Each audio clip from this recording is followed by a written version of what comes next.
Hi, I'm Bridget Jamieson, and I wanted to talk to you about promoting focused attention on schoolwork and teaching children to take brain breaks during this crazy time.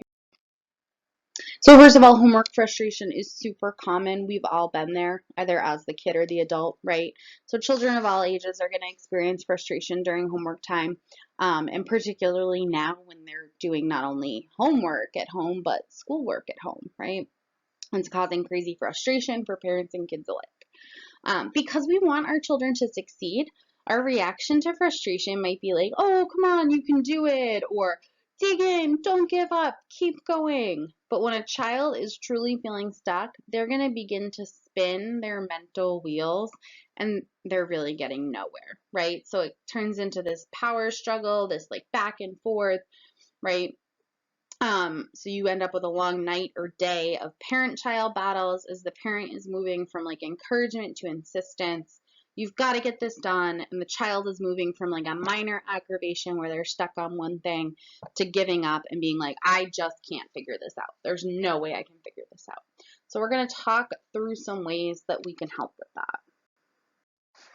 Brain breaks help us consolidate memories, support cognitive abilities, reduce disruptive behavior, and reduce stress.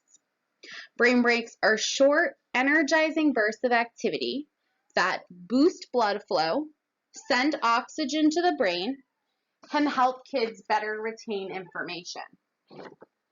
Research confirms that short breaks help a person's brain refresh and process. Staring at the page may not produce any new thinking in your child, and in fact, staying there when irritated can burn valuable fuel and decrease motivation to put in the hard work necessary to get through the learning process. But if he walks away, gets some fresh air, or moves a bit, he might feel differently. This small change of scenery can boost thinking skills in powerful ways.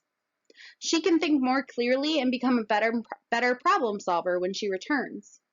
She may even gain some new ideas or solutions to her problem removed from the work setting. This functions the same way that we as adults, and kids too, experience the shower effect. Do you get your best ideas in the shower?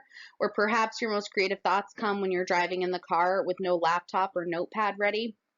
Or maybe when you've laid down to go to sleep for the night, your brain starts firing off brilliant thoughts that you don't get to write down. In order to access our top thinking skills, we require a mental rest. Consider that a short brain break for your child is working with their natural thinking processes to facilitate them, not fight against them. So this is a really fascinating image. This is a composite of children's brains taking the same test. So we often say like, oh, sit quietly and think, right? That doesn't, as you can see from the brain scan, work all that great. The ones who are sitting quietly have much less brain activity, and the ones who took a 20-minute walk have a whole bunch of brain activity. So that helps us. That movement helps us. So even though our intention is to promote grit and perseverance and sticking to it in our children, and that comes from a genuine hope to help them succeed, teaching and promoting brain breaks might help children learn to manage their emotions better while working. And in addition, they may be able to extend their focused attention when they return to work with the added motivation. Right, so how we can introduce brain breaks. So you want to talk about them during a regular, non-frustrating homework or schoolwork time.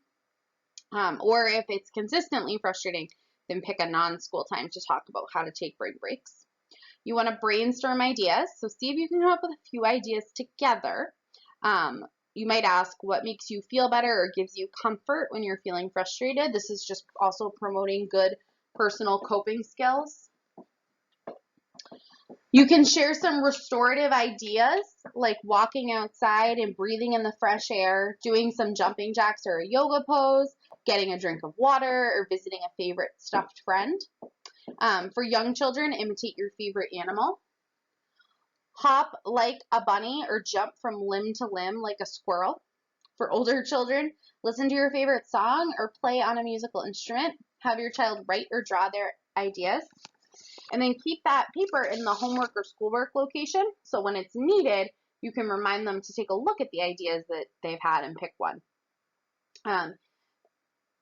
Daniel Goleman writes a book called Focus, The Hidden Driver of Excellence, and they recommend getting outside in nature and checking email, surfing the web, or playing video games are not restorative or helpful, so you should avoid those when generating brain break ideas.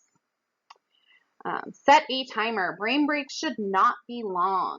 Your child does have work to accomplish, and on school nights and during the school day, time is limited. So allow enough time to move away and change perspective, but not so much that they get involved and invested in a different activity. 3 to 5 minutes should be plenty to accomplish that goal. You also want to put your child in charge of the timer. You don't want to be the person managing this break. They need that responsibility. Do a dry run. So practice is important before using it. You can include deep breathing in your practice.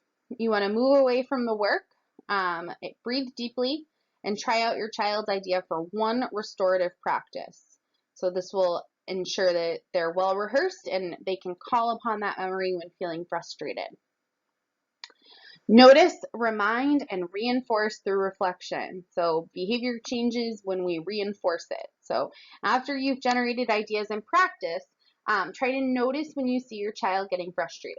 You might say, I notice you have a frustrated look on your face. Would a brain break help? After she does the brain break and homework is complete, you want to reflect. So did that help you? And how did it help you in order to maximize learning? And these are some references. And stay safe